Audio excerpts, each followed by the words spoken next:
A hidden world, a dazzling place I never knew.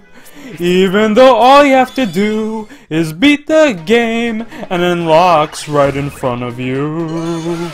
And yes guys, not only will we be doing Hidden World, but also the DLC stages that are currently available for this game. So the objective for this level, for example, is to knock off these freaking colored blocks off this big ass Rubik's Cube. What the hell am I playing here? Mort the Chicken on the PlayStation 1? So each time you knock off a block down, you actually free one of the flickies. But here's the thing, it's actually a multiplier. So the first time, of course, you get 1 flicky. The next time it would be 2, then 3, and so on and so forth. But here's the shocker when it comes to this level. The only way to complete it is to let the countdown reach 0. So that means you can keep hitting on blocks for the rest of your life if you wanted to. It's actually pretty easy even when it speeds up later on in the stage. So you know what guys, I'm gonna actually go for my max record right now. I don't know how high it'll be, but why not? It's better than just, you know, giving up already at the start of the stage. Someone messaged me before asking me if I can get over 9,000 flickies. So you know what? Challenge accepted. Let's do this! I'll catch you guys in a few minutes. 99 bottles of beer on the wall. 99 bottles of beer. You take one down and pass it around and then you freaking knock it down again. This isn't even that fun anymore. It's just tedious more than anything else. You know, it loses its charm after the 10th time you do it. But still, I have no regrets. Okay, the good news is I'm almost halfway there. The bad, I kinda have to go to the bathroom right now. Like, seriously, I've been doing this like what feels to be 10 to 15 minutes. It never ends, oh my god. The sky with stars so bright. The colors feel so right. I never felt like this. I'll keep on smashing blocks. Maybe this wasn't such a good idea after all. Alright, we're literally blocks away from reaching the 9,000 points. And you know, once this level is done, I want whatever the hell Sega was smoking on when they were making this level, like seriously. But just in case my bladder decides to interrupt me throughout the rest of this part, I'm gonna go take a quick whiz, everyone. I really gotta go. A few moments later. Alright, I'm back with no more interruptions to spare.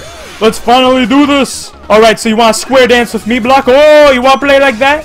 Get out of here, son! We finally did it! And you know what that means, right guys? That means I finally earned the right to say everyone's favorite line in the world. It's over 9,000 flickies! Oh my gosh. So thank you for tuning in to Brandon's random challenge of the day. Once again, here's your freaking video evidence in case you don't believe me. Watch me try to Photoshop that shit in. No, I would never do that. I do it legit, guys. And now if there's anyone else out there asking me to go for a higher amount, no way, Jose. I like to have a life sometimes. That literally took freaking about 20 minutes. You know, for any other Sonic game, feel free to shoot your challenges in the comments. But I'm done with this level. I don't think I'm ever going to go that far with it anymore. And besides bragging rights and freeing a lot of animals, I didn't unlock a single thing by doing that. So you just have to beat the level, guys. This is not required for any 100% completionist kind of thing. Yeah, I'm never gonna want to play that level to that extent ever again. No way, man. Oh, the animals. Oh, okay, so before anyone gets the wrong idea, you do not need to do what I just did to unlock all these freaking RC car devices. What this is right now is once you pass a certain quota of animals, which is 7,000 to unlock the very last zone in Hidden World. So 8,000 and beyond, with every 1,000 flickies that you free, you unlock another RC car device. I'll get way more into detail with this in another part, but all you need to know right now is that you can do this through any means of collecting animals. You know, through the circuses, I recommend that method way more, just because it's way more fun to play those mini games than freaking Rubik's Cube madness right here. What you gonna do though, am I right? Oh, so now this next zone we're going to be doing, like with the first act we just did, is very different from anything else we've encountered in the game. It's awesome. It's really fun.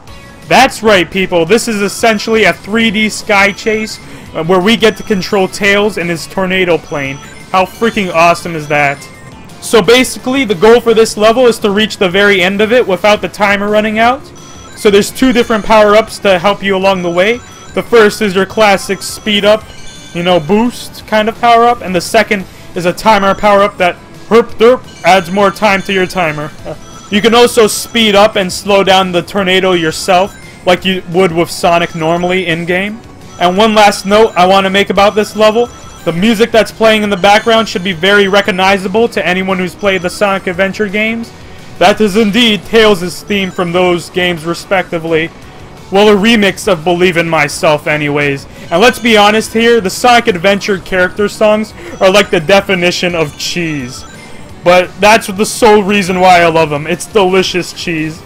Like, I still remember them to this day, and all the lyrics.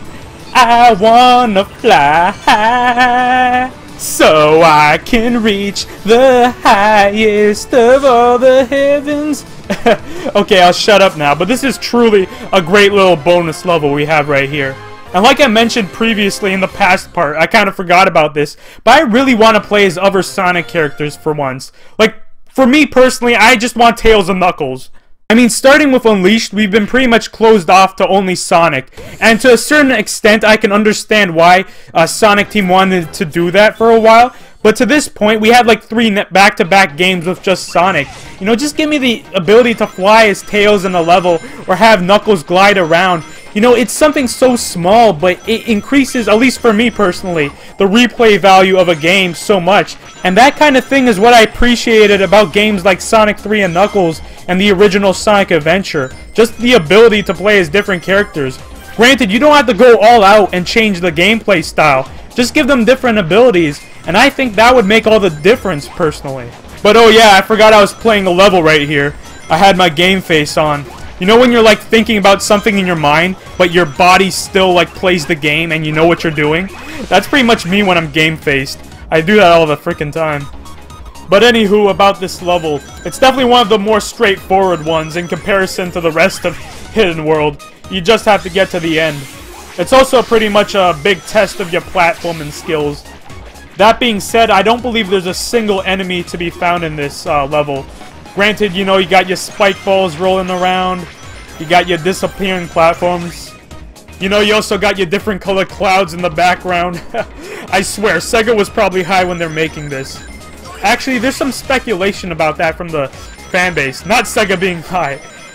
Hidden World as a whole has a lot of different gameplay gimmicks and concepts. Some people think those were kind of things that didn't make it into the final game.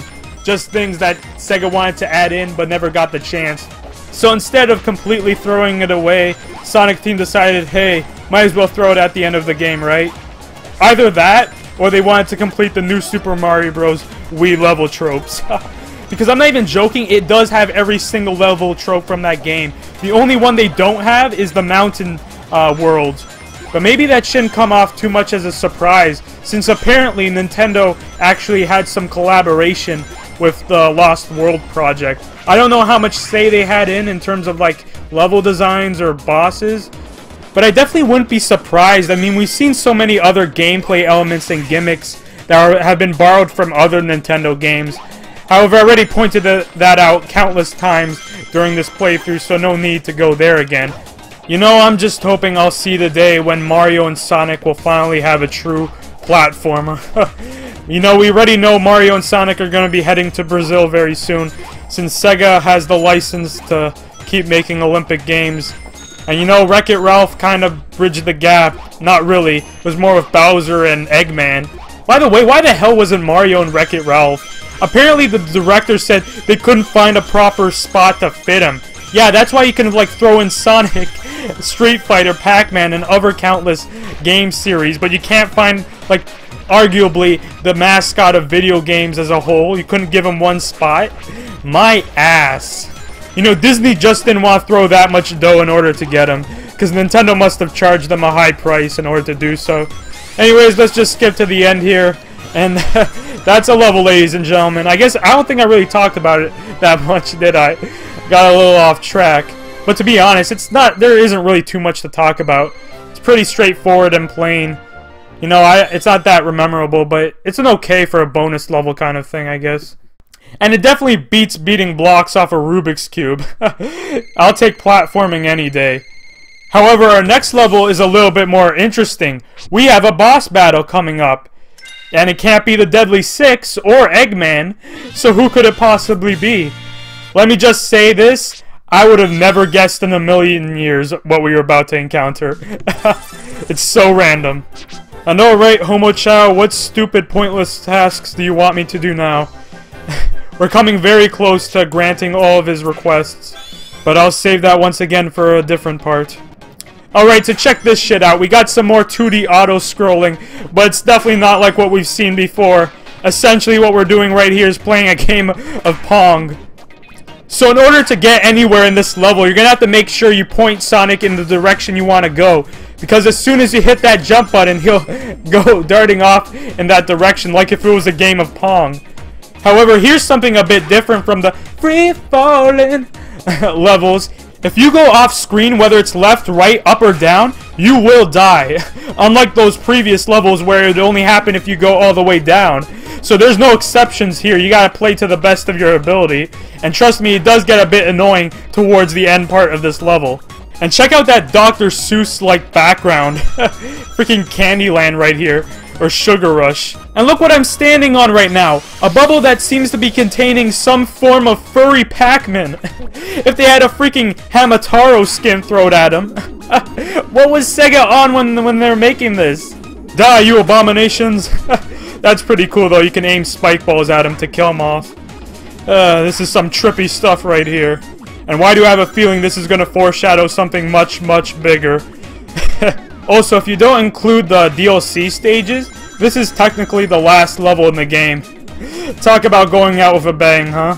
However, I will give this level the credit of having the hardest boss battle in the game. I kid you not, I actually died quite a few times before I beat this guy. And here he comes, coming from stage left, Grande Furry Pac-Man. That is the final boss in this game, the true test of your skills. And the only way to beat him is to shoot these spike balls right into his mouth. Now the first times it's pretty piss easy to do it because the timing is easy as hell. But on the third time he increases his speed to the point where you just have to get really lucky. And the sucky thing about this boss battle is that you actually have a time limit. You can't do this all day because eventually all the bubbles will go away. You know, that's the reason why I always kept dying in this boss fight. I just never had enough time. And oh my gosh, Furry Pac-Man is PMSing. Run away! Okay, so you just need one lucky shot on him. But trust me, it won't be easy. And I also think he just ate one of my one-ups right there. Screw you, Pac-Man! Suck on this power pellet! Oh, I missed him. No, I got him! Yes! Awesome sauce! And look at that cannibal. He ate all those woodland creatures beforehand. You know, screw Perfect Chaos. This is the real shit right here. Anyways, that was the acid trip known as Hidden World. Truly just a random bunch of ideas. A lot of them being fun, some not as much. It's definitely interesting to say the least. And while we're done every main stage in the game, now it's time to tackle the DLC stages. Booyah! So our first piece of DLC can only be accessed if you have the Deadly Six edition. Now the only differences between that edition and the normal one is that it has a different cover art and you have the DLC. And you know, since I gotta edit this part out anyways, thanks to Rubik's Cube madness, I'll show you both of the covers. Well, at least for the North American version. Sorry if you live elsewhere. And I know this might be biased because I own it, but I definitely prefer the Deadly Six edition cover art. So here it is, the two DLC stages currently available for the game, both from different game franchises. If you're a Sega fan, you should know the first one we're going to be doing right here.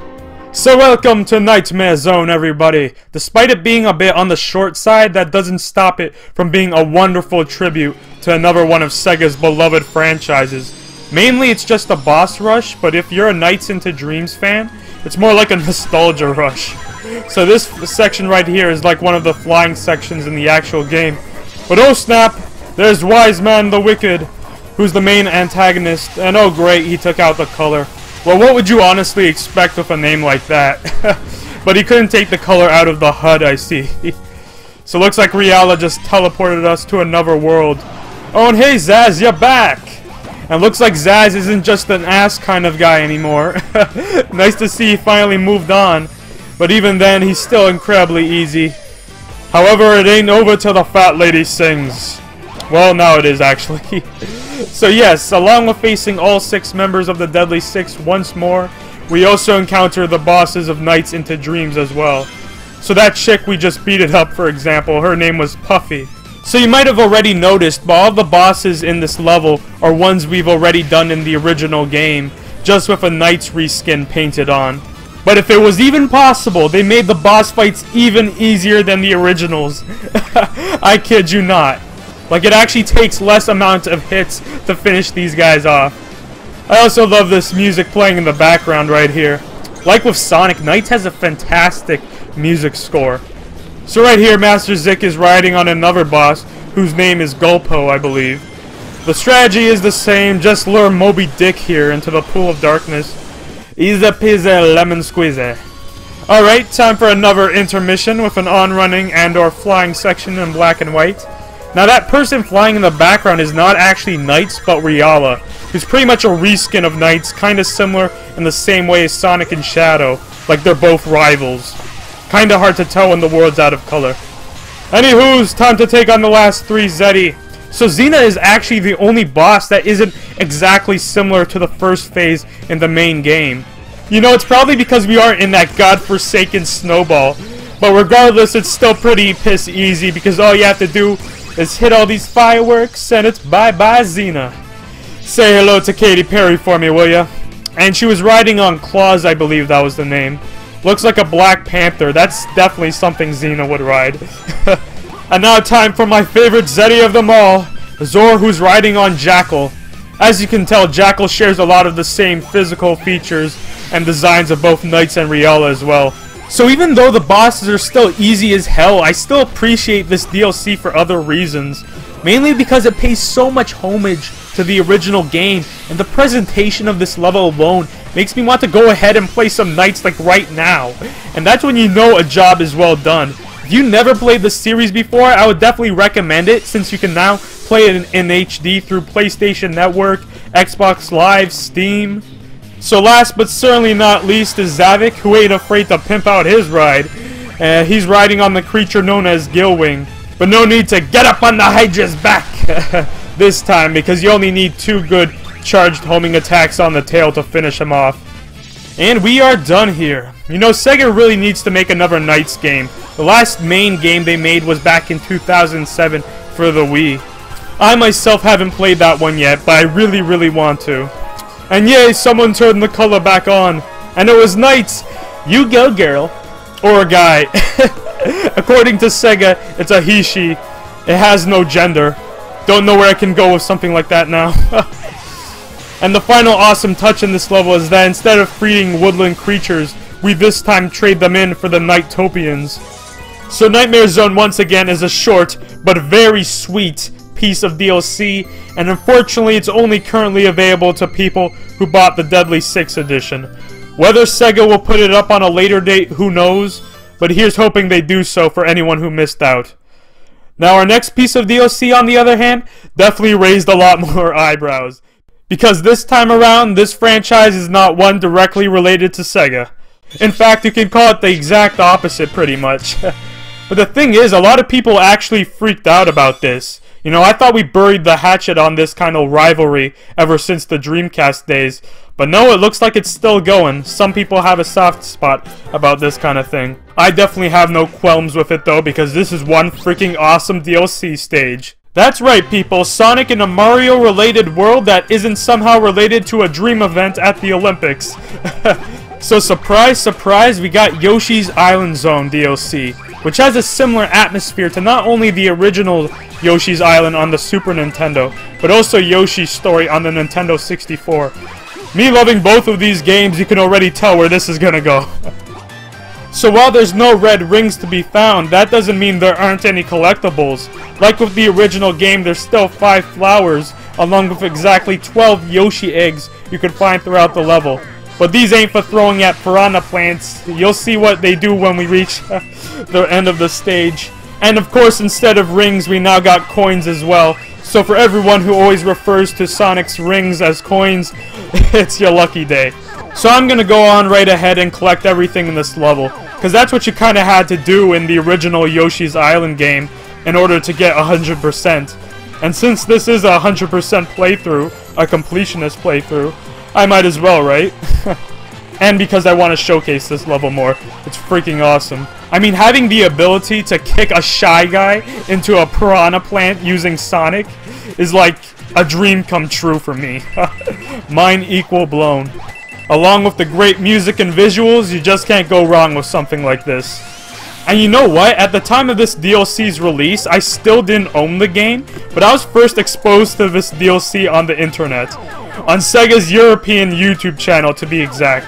They literally put up the best trailer to promote the DLC ever. You know, they took a real hedgehog and a fox, like with those early Sonic Adventure 2 trailers, where they would use real live animals, and they added Yoshi into it. Oh my gosh, if you haven't seen it already, you must. It's like an old school cheesy Sega trailer. It's the best thing ever. You must watch it. I definitely got some chuckles out of that. And you want to know the best part about this freaking DLC? Is that it's absolutely free. Go download it now if you haven't already. Why the hell not? Hey Capcom, hope you're taking notes right now, because this is DLC done right. Hey bada swing, see ya Shy Guy. Poor guys don't deserve that kind of abuse, but then again, God knows what's behind that mask. So as we approach the end of the stage with a familiar looking roulette, each Yoshi egg you collected will give you a certain amount of lives. I mean, look at this right now. I forgot the number and I can't really tell now due to maxing out. But if you collect all 12, I believe you can get about 30 to 50 lives in one run. So it goes without saying that this level is perfect for one-up farming. And that's all folks, another great DLC stage that really respects the source material. Like, listen to that music. So that's all the DLC currently available for the game, guys. But apparently it won't be the last according to Nintendo. Apparently they're making a Zelda DLC stage, which sounds amazing by the way. However, at this current time they haven't released it, but I'll definitely cover it on a later date. Later. And what do you know, guys, a week after recording the previous stages and downloadable content, they decide to release the Zelda stage. And I'm just glad I waited it out, because they most certainly saved the best for last. The stage itself is like nothing else we've seen in the game already. Well, I lied, there's one section, but you'll see what I mean. So onwards to the mystical land of Hyrule. I too am also a huge Zelda fan. And like with the previous downloadable content, this is once again a great, free piece of DLC. So has your jaw dropped yet? And hey Link! Yeah, he just flies around this level doing jack shit.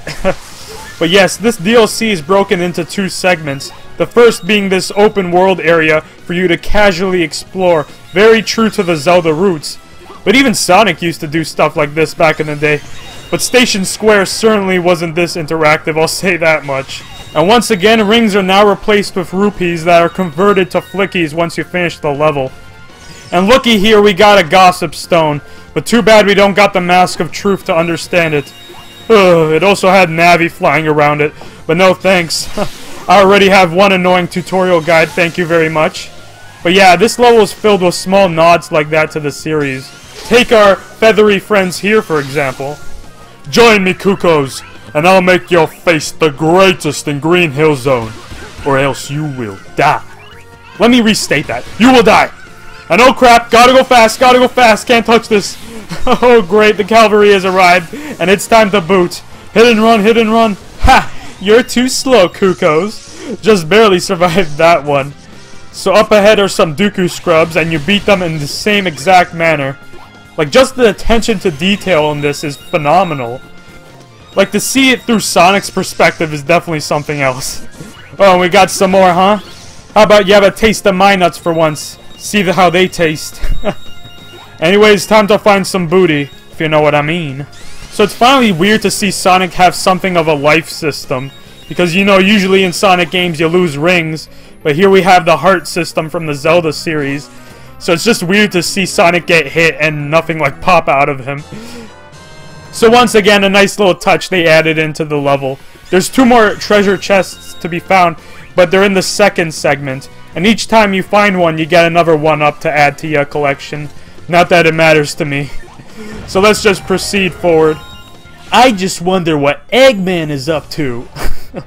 Anyways, let's get a close-up look on Sonic, because I completely forgot to mention that he decided to cosplay as Link today. You know, right from Link's wardrobe. He even traded those Mickey Mouse gloves in order to get some brown ones. Nice touch there, Sonic. Alright, so this segment is very interesting because it requires you to put your Zelda thinking cap on. So you see this crack right here? You would think you could just bounce attack on it, but nope. Like Link, we need a bomb, and there's only one thing in Sonic's inventory close to that. That's right, for the first time ever you need the Black Bomb Wisp in order to get this secret. I was gonna save showcasing him for the Omochao missions later on, but now it finally has more use than just that. You can only get these by completing any 3 of the DLC stages, through luck by people on Miiverse, and even completing some of the later Omochao missions. It kinda works in the same way the Frenzy Wisp did in Sonic Colors, or even the Asteroid Wisp in this game. Basically, if you roll over like 4 enemies, the bomb will start to get bigger each time, and once it explodes, it'll have a bigger blast radius depending on how big you make it. So it's a bit cool. You can also use it in 2D sections, but other than this level, I don't really think there's any other use for it. And swag, we got another heart. And while Sonic may definitely look the part, you don't see him carrying a Master Sword. I guess Sega didn't want to recreate Black Knight. Or maybe they didn't want to take a Twilight Princess approach to it and make him the werehog. I just pissed off so many people right now, didn't I? So yes, if you couldn't tell already, this the level design right now in this segment resembles the likes of Silent Forest Act 3 and Windy Hill Zone Act 3 with its cylinder-like design. Just with a touch of Zelda added to the mix. And hands off my rupees, Skeletor. Nah! And here's the last chest in the level. At least I believe it is. You know, who knows if Sega threw in like an extra pathway that I just missed out. I encourage you to play this level and try to find out all the secret references from all the Zelda games. Unfortunately, I believe we're coming to the very end part of this level. Like with the other DLCs, it's not that long, but good God is it sweet. And now instead of boulders, we got Gorons. I guess we know what kind of favorite music they like. Rock and roll. Okay, that was really terrible. Never again. And what BS is this? Sonic finds the full Triforce? Well, Link has to go through multiple temples in order to do that? You know, the next DLC for this game should be the Water Temple. Said no one ever. But I am curious if they're going to be doing any more DLC for this game. What's next? Barrel blasting with Donkey Kong? Car racing with F-Zero, Captain Falcon? A music rhythm game with Hatsune Miku? Okay, that one's just me, but, you know, I'm curious. I'll definitely cover any future DLC if they do release it, though. You know, I'm really happy to say Lost World has some terrific DLC. Something I really can't say about most modern games these days. 3 different franchises recreated beautifully with Sonic's kind of spin to it. But now we kick it into true completionist mode, because in the next part we pretty much have to play every main stage in the game again, but not quite in the same way. Let's just say it's time for a change of pace. For those who have no idea what I'm referring to, don't worry, as all will be explained in my S-Rank montage video. See you guys then!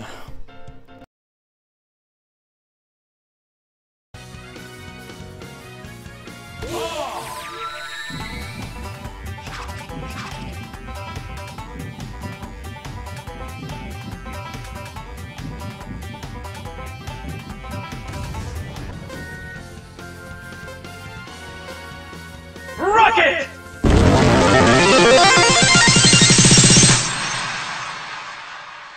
Well, that seems legit.